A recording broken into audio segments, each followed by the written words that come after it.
think it is time. Hopefully you can see and hear me okay. Happy International Day of Families. And thank you for joining us for the first annual Champions for Children, Youth, and Families Awards. And thank you for logging into one more Zoom call on this very beautiful sunny Saturday afternoon. My name is Jess Agee. My pronouns are she, her, and I am so proud and so excited to be the new and very first executive director here at Children's Campaign Fund. And my name is Hikma Shirka. I use she, her pronouns, and I'm CCF Political Action Committee Manager. Jess and I are your MCs for today's event, along with CCF's co-chairs, Andy Clark and Ruth Kagi. We're here to celebrate some truly historic policy wins for children, youth, and families here in Washington, and recognize that a few CCF endorsed champions who truly went above and beyond this session. As we begin today's event, we'd like to ground our dialogue and celebration with some recognition and acknowledgements. We'd like to acknowledge that we stand on the ancestral lands of the Suquamish, the Duwamish, the Muckleshoot, and all the signers of the Point Elliott Treaty. We recognize that as a statewide organization without a physical office, the majority of CCF's board, staff, and attendees today live on the ancestral lands of other Coast Salish and Interior Salish peoples. Many Indigenous peoples thrive in this place. They are alive and strong. We honor their elders, past and present, and thank them for their stewardship of this land. And we invite you to stand in solidarity and learn more about the occupied Native lands on which we reside. And one resource to learn more is nativeland.ca, and we'll put a link to that in the chat. And this acknowledgement is a first step. It is not the only step in our commitment to honoring the land that we are on and its people. And we must connect recognition to action. So as an organization dedicated to electing state leaders who will be champions for all of Washington's children, youth, and families, we must not only recognize the historical and continued erasure of Black, Indigenous, and people of color, but commit ourselves to supporting anti-racist policies that aim to undo harm and trauma and continue to help elect leaders who reflect and represent the communities that they serve. This is why we are here. Today, you'll hear exclusive messages from this year's champions, and we'll be joined live by our incredible champions for early learning and childcare, Representative Tana Sen and Senator Claire Wilson, and our 2021 Champion of the Year, Representative Milan Tai. You'll have a chance to ask questions, so please be sure to stick around to the end. We'd like to thank our 70+ CCF endorsed legislators who made this such a historic and impactful session across our priorities.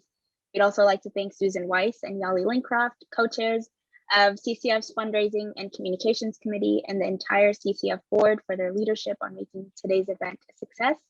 We'd like to thank today's event sponsors for their generous partnership at various levels. At the visionary sponsorship level, we have former Representative Ruth Kagi, Yali Lincroft, Renee Murray, and Ann Ramsey Jenkins. At the Catalyst for Change sponsor level, we have Charles and Nancy Bagley, Adam and Whitney Cornell, former Representative Mary Helen Roberts, Jack and Gail Thompson, and Susan Weiss. And of course, lots of gratitude and appreciation to each and every one of you for celebrating with us today, showing up during session and year round for kids and youth, and helping us gear up for a critical session and election cycle in 2022 to maintain and continue these historic wins. If you'd like to make an additional donation to CCF, we'll put the link in the chat. Thank you again so much for investing in our mission and continued ability to be a voice for kids in the political process. And although we have been around for over 30 years as a statewide nonpartisan PAC that's dedicated to electing champions for kids and families, one of just a few in the entire country, mind you, this year marked a major turning point for CCF. With increased staff capacity, working in partnership with our incredible board, we saw firsthand just how impactful and transformative this session truly was. Our work was informed by community members and coalitions. We leveraged our relationships with our endorsed leaders, and we lobbied on behalf of CCF's priority areas, which, if you didn't know, span basic needs, including physical health, behavioral health, housing, safety, nutrition, childcare and early learning, child welfare, special needs, juvenile justice reform, and youth development. And additionally, this year, we called on our legislators to advance racial equity, address digital equity, and support progressive revenue to fund critical services and programs for our kids. Across our priority areas, we tracked and took action on nearly 100 bills this session. I'm so excited to share that as of today, over 40 of our priority bills have been signed into law, just super exciting. We'll put a link in the chat so you can read our 2021 priorities and updated bill tracker. And you'll hear more about some of our key bills from the legislators who championed them in just a few minutes. So we wanted to use this time to highlight a few other key bills you may not hear about, including some that had sweeping bipartisan support, which is one of CCF's core values. And Jess is going to share her screen and we're going to be able to see some of the bills.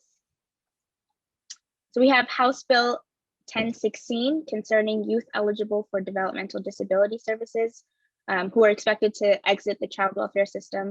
Prime sponsored by the amazing Representative Tana Sen, who's here with us today, and also co-sponsored by Representative Dent, who is another CCF endorsed legislator. We have Senate Bill 5331, known as the Safe Babies Court Bill, another one of our top priorities this session, with huge bipartisan support.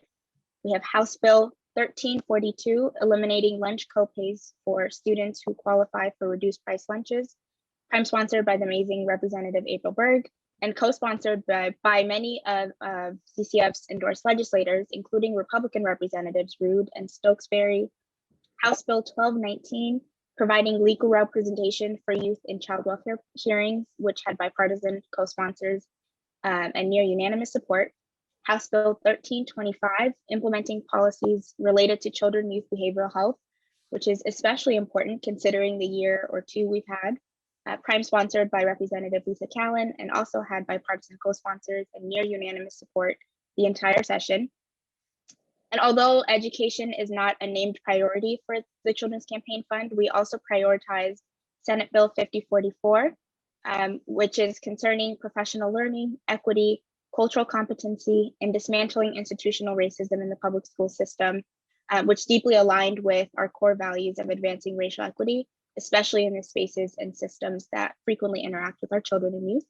And last but not least, Senate Bill 5151 concerning foster care and child care licensing by the Department of Children, Youth, and Families, known as the Kinship Care Bill, and also sponsored by one of the amazing champions we're celebrating today, Senator Claire Wilson. And all session, we tried to make sure that our priorities were informed by communities and aligned with advocacy coalitions doing the work, like the Early Learning Action Alliance, Working Families, Tax Credit Coalition, we'll hear more today, the Child Welfare Advocacy Coalition, and the Washington Coalition for Homeless Youth Advocacy, policy experts like counsel at the ACLU and the Center for Children and Youth Justice, and affinity caucuses that highlight just how diverse our legislature is finally becoming, including the members of Color Caucus's priorities and the New Moms Caucus's parent priorities. And internally, thanks to our increased capacity, we were able to watch our 70+ endorsed leaders more closely than ever to connect the dots from their campaign promises to their legislative actions. And we analyzed every committee vote, floor vote, bill sponsorship, what they said during hearings. So shout out to TBW. And all of that was to help hold our leaders accountable. And in fact, the leaders that we're celebrating today had an A+, A+++ voting record across all of our key priorities this session. They rose to the top in terms of the bills that they championed, and they just truly went above and beyond in their advocacy for kids. So, I mean, what an amazing problem to have so many champions to recognize this year.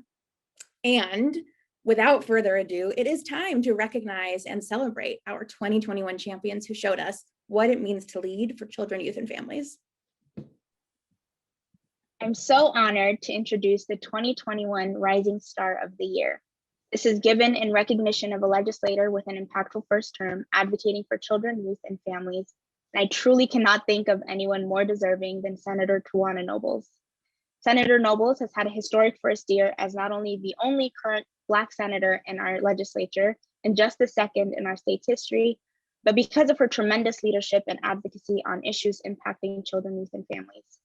The first bill she passed as a senator was Senate Bill 5184, a bill that establishes a building point of contact in all K-12 public schools for students in foster care. Having experienced foster care as a youth herself, Senator Nobles has been a powerful advocate for young people in the child welfare system and provided a strong voice for Fair Start for Kids on what it means to have accessible and affordable childcare. Congratulations on an influential year, Senator Nobles, and we look forward to continuing to cheer you on as you build on the successes of your first year in the legislature.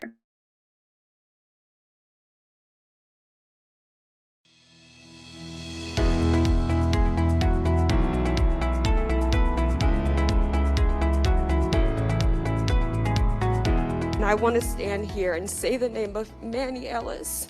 And I want to stand here for my 4 children. And I want to stand here for other youth who are experiencing foster care and moms who are teen moms and single moms and other community members who are experiencing homelessness. And I want to ask them just to stay faithful, to stay hopeful. I also want to make sure that we understand, Mr. President, that part of being a leader is bringing people together, and it's not good enough to stay apart.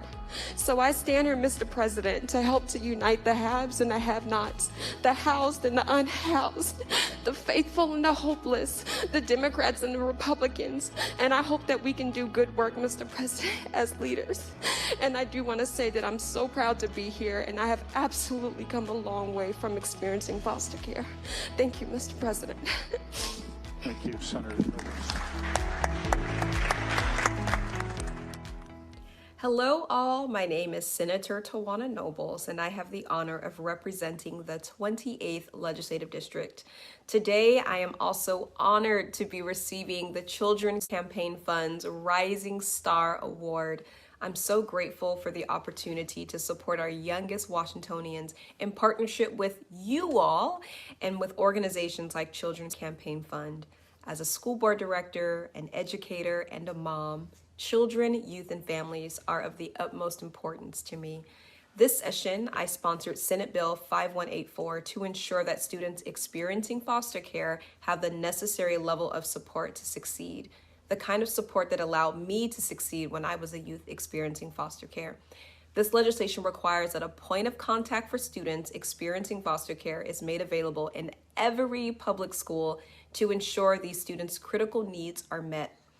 I was also proud to support the Fair Start Act on the Senate floor. The pandemic has highlighted many inequities within our systems, and childcare is not excluded from that list. As a working mom, I know the daunting challenge of finding affordable childcare. It has been a privilege and an honor to vote on legislation I know will make a difference in the lives of community members across the state. As I reflect on my first session, I am grateful for the opportunity to pass legislation that centers the needs of our communities.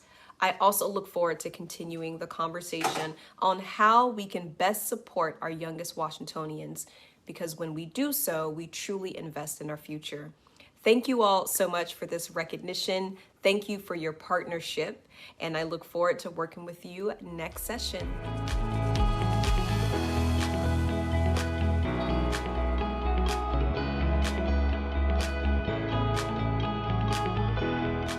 Hi, I'm Juan Cotto. I'm so excited to introduce our 2021 champion for basic needs, my representative in the 37th District, Representative Harris Talley. As Vice Chair of the Children, Youth, and Families Committee, she made a huge impact during her first year in the legislature. She fought to make sure our kids and families had their basic needs met, including health, housing, nutrition, safety, and well-being. Representative Harris Talley, I just want to say thank you for being a champion for kids and families here in the 37th District and across the state of Washington. I had the honor of representing the 37th, one of the most diverse legislative districts in Washington state, which means we were particularly hit hard with the pandemic in 2020, and as we continue to get to the other side here in 2021, and having organizations like yours making sure that we prioritized youth needs, juvenile justice, basic needs, childcare, all that we need to wrap around our children, youth, our families, and our elders as well, it makes a huge difference. So I was proud to serve along with so many on the Children, Youth, and Families Committee under the leadership of Representative Tana Sen, and we moved some really amazing policy, including fair starts for kids. I was also proud to see us continue to make strides in juvenile justice, making sure Black, Brown, and Indigenous youth and poor youth who are overly impacted by those systems are treated with the respect and care that they deserve. We have a lot more to do in that space, and we'll continue that advocacy. And one that's huge for me as an advocate for making sure people's basic needs are met is our Working Families Tax Credit, which rebalances our upside down tax code, but also puts a little bit of the dollars that you all contribute through taxes back in your pockets so you can spend it on the things that your family needs, and hopefully at the same time revitalizing our small local businesses. So really appreciate your work. Thank you again, Children's Campaign, for supporting folks like me, everyday people just trying to do things a little differently and make change for justice and equity in Washington State. Be well. Hi, I'm Charles Atkins, and so excited to introduce our 2021 Champion for Child Welfare. Someone who helped me substantially when I was a homeless youth new to Everett. As my high school counselor, Representative Ortiz Self helped connect me with the critical resources I needed to get through homelessness. I'm now proud to announce her as our 2021 Champion for Child Welfare. For her tremendous advocacy as the prime sponsor of House Bill 1227, known as the Keeping Families Together Act, as well as House Bill 1194, which aims to strengthen quality parent-child visitation during child welfare proceedings. Representative Ortiz Self, thank you for using your expertise as a counselor to advocate for the needs of children, youth, and families impacted by the foster care and child welfare systems.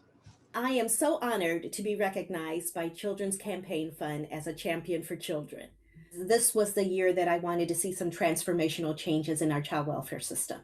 And so I'm very excited about those, but I want to be real clear that to me, that is just the beginning. It's the foundational, our foundation, if you will, but there is so much more work to do in keeping families together. The amount of services we provide, the variety and diversity of services, the diversity of staff that we have providing the services.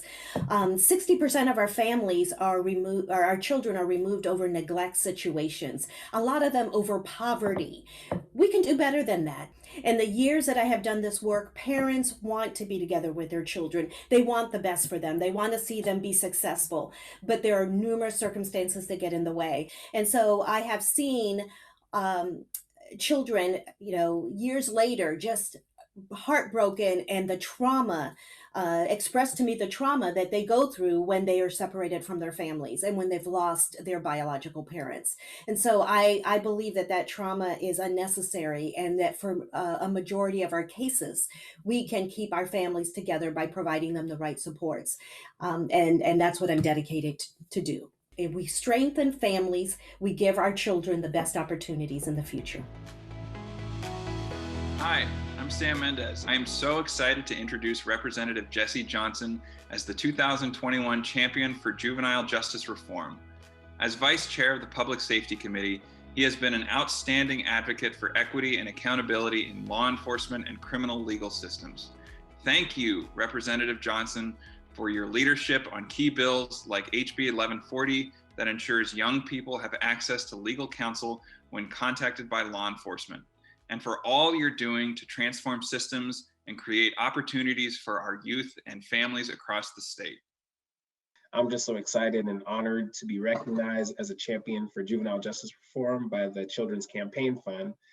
The work that I do is about protecting all of our youth across the state of Washington, no matter what zip code that they live in. And we know that so many of our youth need that support. I was definitely very proud of House Bill 1140, primarily because of what it meant to me growing up in Federal Way, where we're the second highest referral to the juvenile justice system in the state. And so we have a lot of work to do in that space. And so it was personal to me to work with our youth and our families to see this bill through. And the bill provides a legal representation for young people under the age of 18 when they're stopped and questioned or interrogated by police.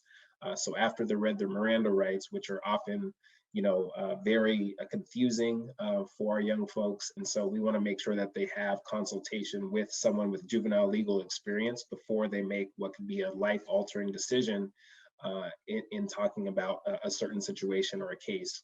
So this bill will provide that legal representation, and it will make sure that police understand youth rights as well. So police will get trained about how to interact with youth under the age of 18, and that includes school resource officers as well. When I think about juvenile justice reform, I first think about the system itself, which we know, looking at the data, is disproportionately impacted with our Black, Indigenous, and youth of color. And the juvenile system itself is historically been a system that is systemically racist. And so this is really personal work to me and transformational work to help support better systems, better policies, and better pathways for our young people.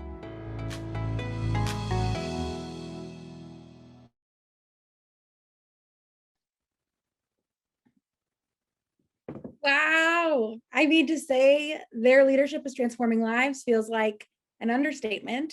That was so inspiring. And talking about inspiring transformative leadership, I am honored to kick off our panel discussion today by introducing one of our moderators, CCF's co-chair, co-founder, former state representative, and truly a visionary champion for children, youth, and families across Washington state, Ruth Kagi.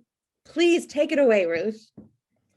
Well, thank you so much, Jess. And it is just such a privilege to be able to honor our senator and representative who have been such incredible champions for early learning, not this session, just this session, but for many sessions. Senator Claire Wilson represents the 30th District and is vice chair of early learning and K-12 in the Senate, and has been a champion for early learning since she first got to the legislature. And of course, Representative Tana Sen, in her 9 years in the legislature, has championed many, many policies to support young children and families. And I know both of you spent a great deal of time over the past several years developing this bill, meeting with providers and with parents and stakeholders. And I know, Representative Sen, you had a group of business people that you met with to really try to get business on board with supporting this very comprehensive bill. You know, as someone who's worked on these issues for years, I am so incredibly impressed with how comprehensive Fair Start for Kids is, and the number of issues that are included in the bill that we tried and failed to address in the past 5 or 6 years, from student parent to early childhood mental health, to rates and eligibility, and the incredible issue of co-pays, which we know has been such a major barrier to parents being able to access care. So my hat's off to both of you, and my thanks for creating a much more equitable, much more accessible, affordable system for Washington state. So I'd like to start out by asking you both why you think this year you were able to make this incredible leap forward on so many of the issues, pulling them together into this one bill that we've worked on for years. And why don't we start with Representative Sen? Well, thanks, Ruth. It's great to be here. And one of the reasons why we were able to be successful this year, frankly, is because we're building on the great work that you have done over so many years. So thank you for that. And that can't be understated that we had an extremely strong foundation. I do really think that the issue this year came to the fore because of the pandemic. And frankly, because of Zoom. I mean, every single meeting, every single business person, every single person who experienced that at some meeting or other had kids in the background, had a innate understanding of the fact that without schools open, without kids with a safe place to be, work couldn't get done and things were more hectic. And it was really acute among the business community, who could not find employees, could not keep employees because they had to stay home to help their kids with schoolwork or just to take care of their kids. And we just saw that, and even hospitals couldn't hire and keep nurses and doctors because they didn't have anywhere to put their kids. So everything kind of came to a crescendo, if you will, of need, and that just built on what we already knew was a childcare crisis. Senator Wilson. Yeah, and I agree with all of what Representative Sen said, and I also am just thinking that there wasn't a soul that wasn't touched by this. And in the past, you may hear stories, but if it doesn't impact you implicitly, or you don't have that close touch, you can kind of push it away and forget that it exists. And I think every single story we heard was impacted by the fact that there was either no care, or there was care, but there was no dollars for that, or there were the providers closing. And I think the other thing, to tell you the truth, is as we looked at the Employment Security Department and the hundreds of thousands of individuals impacted by this pandemic, their stories, I think, that came through every single legislator's office that addressed not only issues related to kind of traditional things you would hear as a legislator from constituents, but just incredibly gut-wrenching stories of families really struggling and suffering. And I think it was unfortunately an opportunity to take advantage of that, and to believe that a larger group of individuals suddenly had a greater understanding that these are no longer just poverty programs, but these are programs that are dealing with our economic success as a state and as a country. And because of the inequities that have existed so very, very long, things got way worse for some, and worse for some that where they've never had an issue before. So I think that's what I would add to Representative Sen's conversation. And frankly, just one other thing I have to say is that you guys have laid the groundwork over the past few years. We've really been talking about this issue, and having you strongly reach out to our colleagues, for you having people in almost every legislative district who could share their personal stories and really explain the need for childcare, also helped lay a critical foundation. So thank you and well done. No, thank you for that. Yeah. So Fair Start for Kids is truly a comprehensive bill that has many components. What do you see as the most important pieces, particularly for families?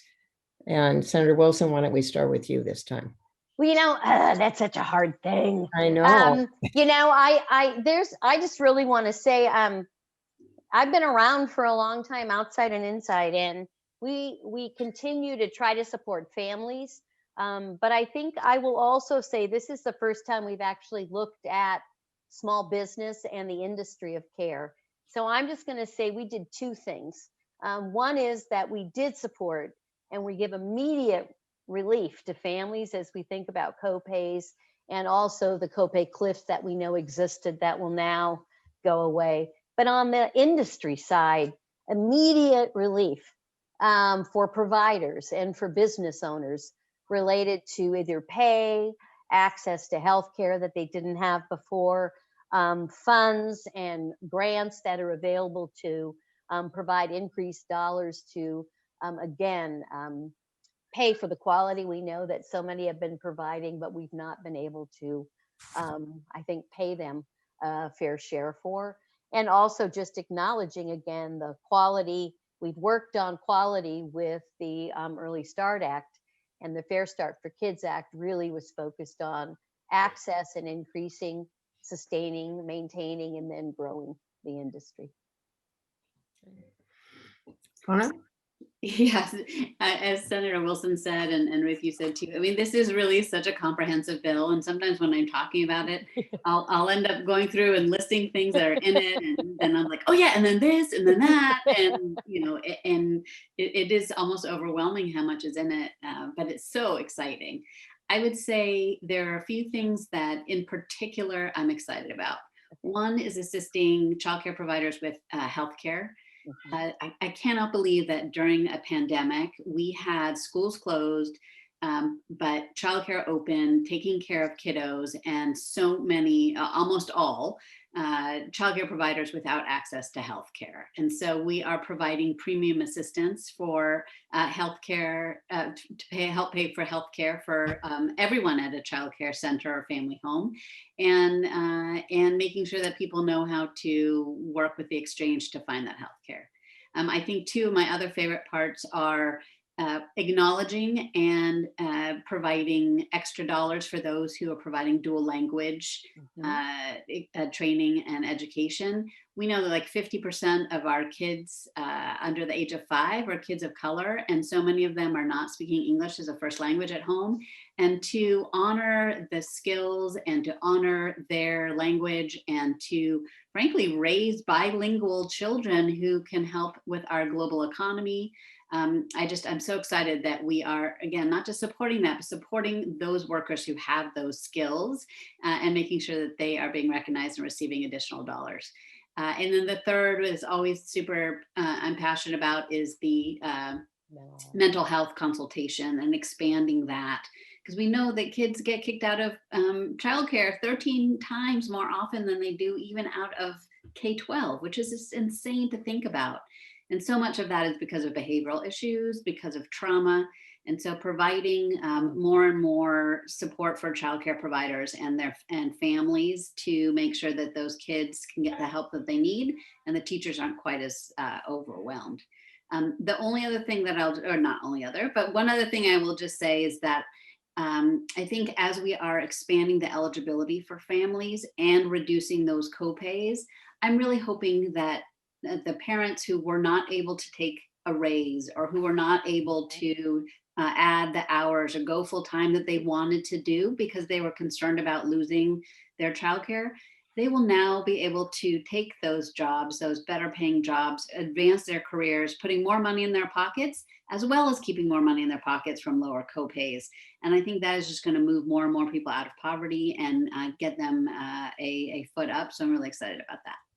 Can I add one more thing that's different? Ooh, that's really within, and that is this idea of the side rails within the legislation, so that there are some things within the legislation that are not subject to appropriations. They have guardrails and side rails within, so that if in future legislative years there is a conversation about, well, we could cut it here, you can't do that without taking it back and actually changing that. And that is something that traditionally early care education, childcare has not experienced.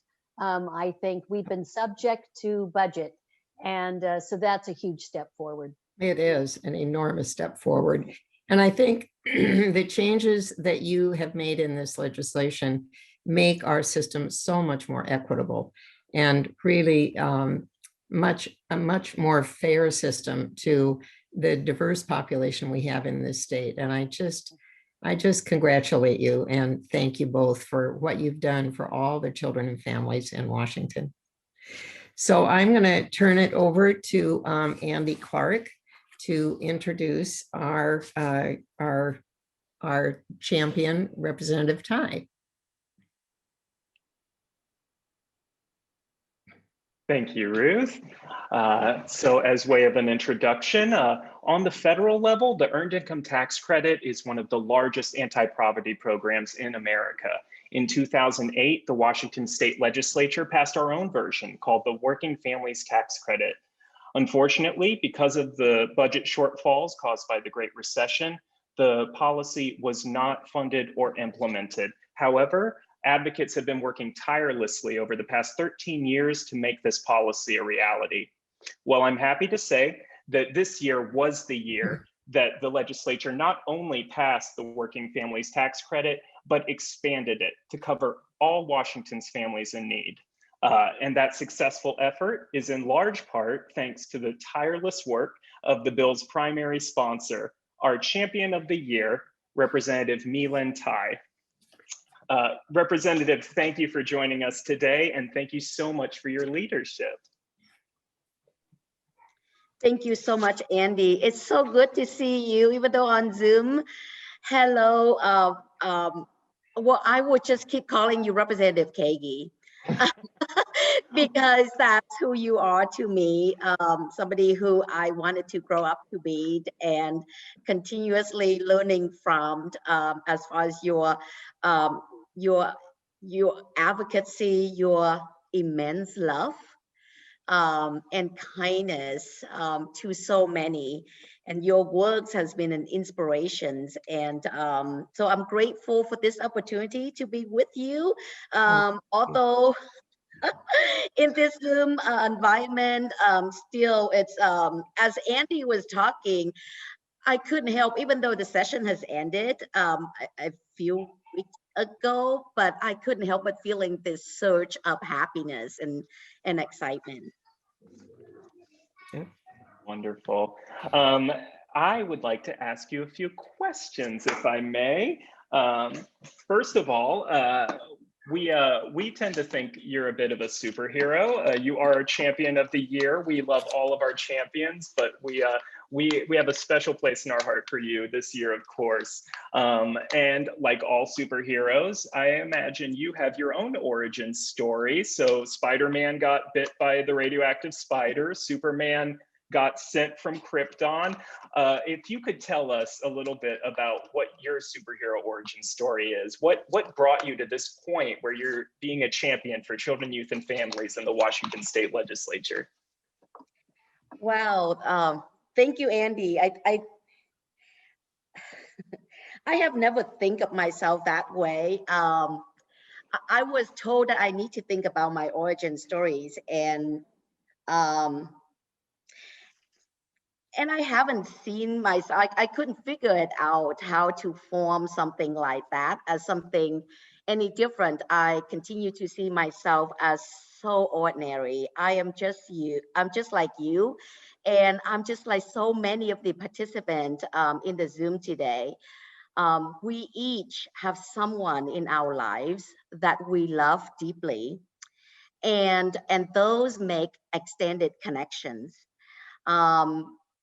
By the privilege of listening to individual stories, the privilege of being able to feel deeply the connection between my own lived experience and those who share those lived experience, I felt that I was never alone in my story nor my work. And really the success of this session, and especially ensuring working family tax credit is being realized, extend, expand, and include ITIN filers, really is the accumulations of that universal love.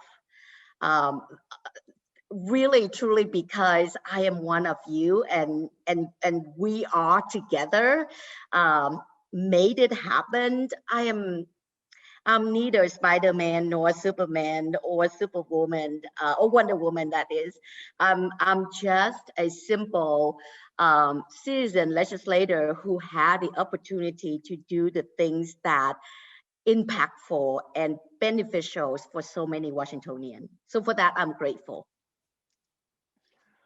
Representative, I was so touched by when you spoke about the policy on the floor, and you spoke about specifically the need to expand it to I-10 filers. And I wonder if you could say a little bit more about why that's so important. Yes, I think to be able to give it full credit, I have to go all the way back when I was the kid who was raised by my grandparents in this little province in Vietnam. They have instilled in me a sense of fairness. you know, as a kid, when we play with other kids, it's always kind of nice to have an upper hand. Like even if you do a race, it's kind of like nice to run a little like ahead of the whistle.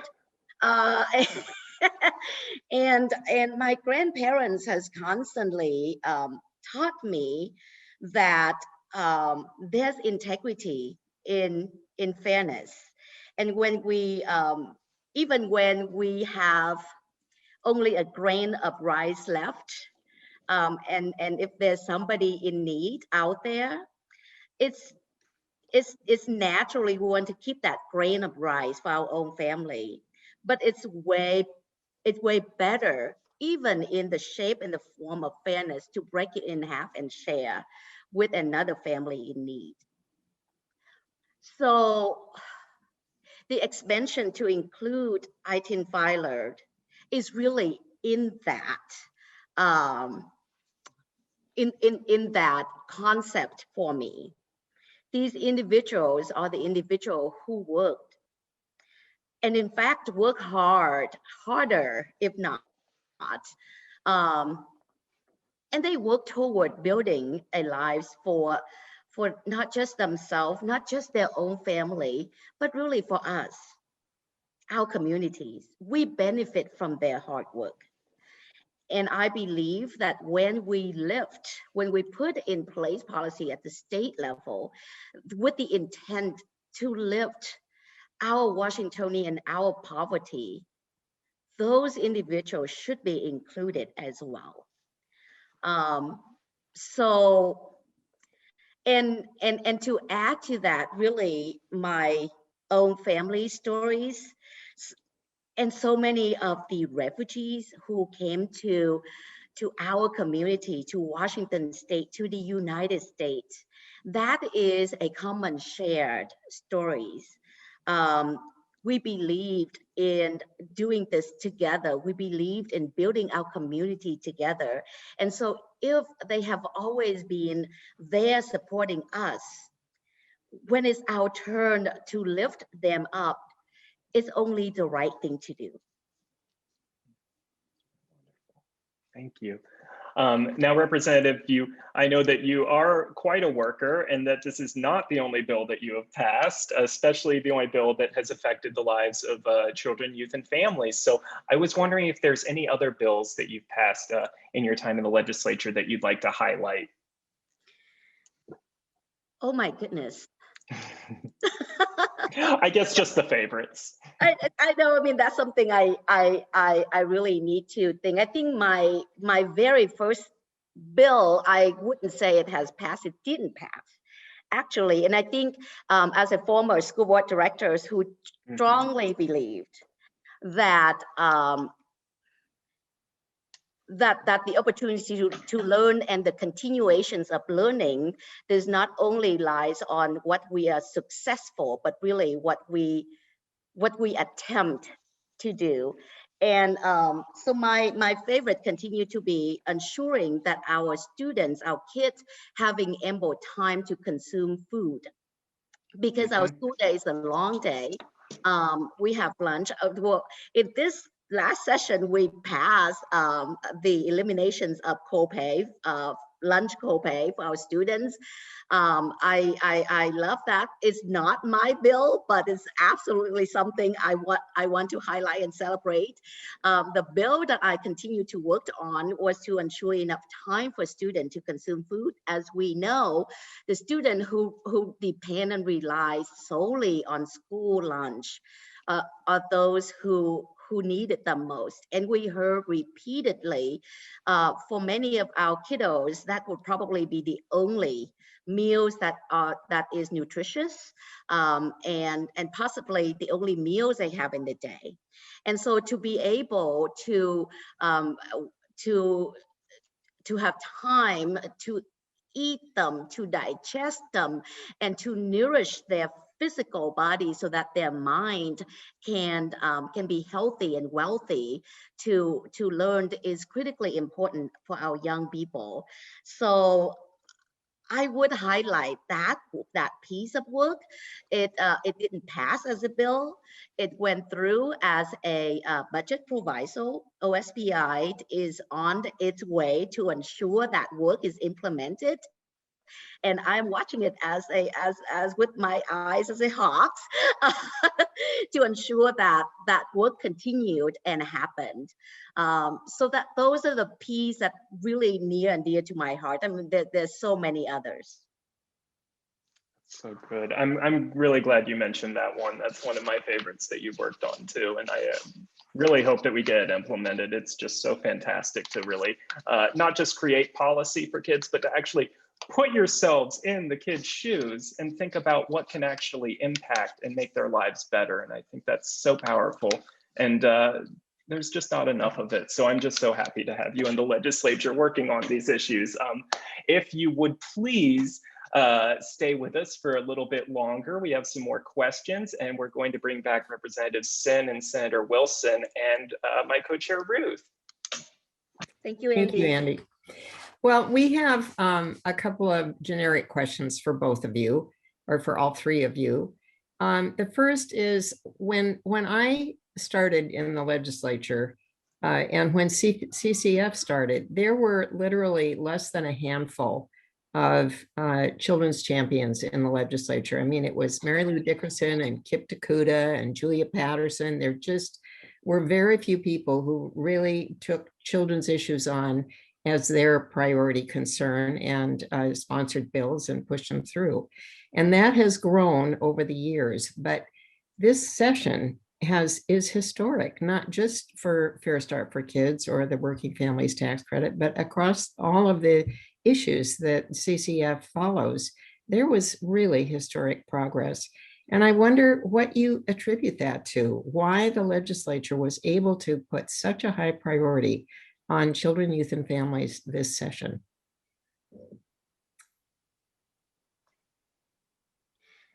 I won't be shy. I will tell you that in the House, we had an amazing Moms Caucus. There were 16 House Democrats with kids under the age of 18. And it did include 4 dads, so there were 12 moms.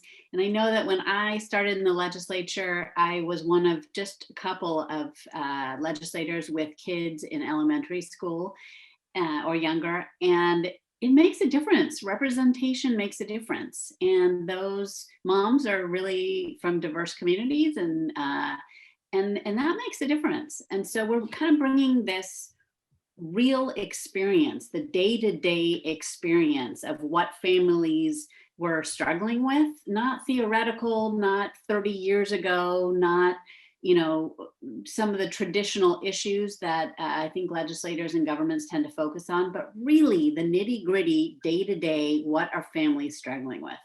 And I think that just made a huge difference. Representation matters. Yeah, I was going to say representation matters. And when I think about the Senate, you know, we have a smaller number of individuals. And in the year I came on, we had 6 individuals who came on. And I saw one of the questions is in the chat is around lived experience and whether that plays a role. And clearly the legislation comes from those with lived experience. Individuals, I hope, don't sit in their office and just create legislation because it's a fun thing to do, but that what we do is based on what we hear. And you know, for 35 years, I was bringing individuals down to Olympia, and Representative Peggy was one of the very few. I had never even been in the Senate because, frankly, there really weren't what I would say champions for children. And so my first time in the Senate was really the day I was sworn in. But what I did know is what we've been trying to do for so very long, one bill at a time. And so I think this gave us an opportunity, and then lived experience and be able to talk on the floor about what this means. And as Representative Sen so eloquently said, not 20 and 30 years ago, but right now for our community. So really a wonderful experience. And I like to add to, and I like to add my colleague is on the same line with representations. we've seen a number of school board directors who have served in that capacity, who understand local policies and how that connect with state policies, and being able to articulate it and connect it, which create an opportunity to really organize and help informed in both in lived experience, but also in terms of understanding policy. So those pieces was kind of like all come together in these sessions, I believe. Good. One of the historic bills that passed this session that we worked on for years when I was there and weren't able to make any progress was the capital gains excise tax bill, which is really focused on providing resources for critical investments in early learning, childcare, and education. What are your thoughts about capital gains and linking sustained funding for childcare to capital gains? Tana, do you want to start? Sure. I mean, I was super honored and proud to be the capital gains sponsor in the House, and we knew from the get-go that we needed to get it out of the Senate first, and thrilled that we did. You know, it makes perfect sense, right? Investing in kids it's the best investment we can make. And I have this debate with a good friend of mine who's who works with investments. He's an entrepreneur. And really the thing that I think was the most convincing to him was when we were talking about that this is really an investment. If you think about, like, you know, private equity, this is a long-term investment. We are investing in kids and workforce in the future, and we need to do that. And so to me, it makes perfect sense that we would use taxes from high-end earners to who are bringing in more than $250,000 in profit from the sale of stocks and bonds to help provide early learning and education. And frankly, I don't have a lot in my district, but those that I do have, I heard from. As a matter of fact, texting while we were having the debate on the floor, saying, you know, this is what they've been waiting and wanting and asking for, because they also understand there's, you know, issues around wealth and generational wealth that do not exist among all of our Washingtonians nor across our US. And that is historic. And you know, I also will say the amount of money we're willing to spend to put people incarcerated in prison or in facilities, but we're not willing to spend even a quarter of that to keep young kids safe and out of those places makes no sense to me. And so as we talk about return on investment, you know, at what point will one see that families have to do the wrong thing around this place to get what they need to do it right? And if we actually provided the support that families needed and they identified for themselves, the trajectory, the outcome, and the dollars available for other things would be great. And Ruth, I will have to bring back what Tana said earlier, is because of your work. Years. Well, thank you. I think, I mean, the legislators before us. But the three of you were able to pull everything together and just create such historic change in this session. It is incredibly exciting. And I just thank each of you for the incredible amount of work that I know went into it, and really celebrate your victories. And you know, I'll just say that, of course, the work is not done, and you know, and not just in the legislature, but we have to get the word out. Like, these changes are not going to, you know, we're not going to get more people childcare unless they know that childcare is available, unless we know providers know that they will actually can make a business work. And so I'm really looking forward to the next steps too, of how do we implement and how do we get the word out. So this is a great start, and so thank you for that too. I also see quality of care and the true cost of care, because again, yes, we did give some additional dollars, but that still isn't necessarily a living wage that individuals deserve. So we do have work that will continue through the Child Care Collaborative Task Force and through the implementation of Fair Start for Kids and any other legislation we work on in the future. And I so appreciate the fact that quality has remained a core foundation of our early learning work. Thank you all for that as well. So with that, I'm going to turn it back to Jess to close us out.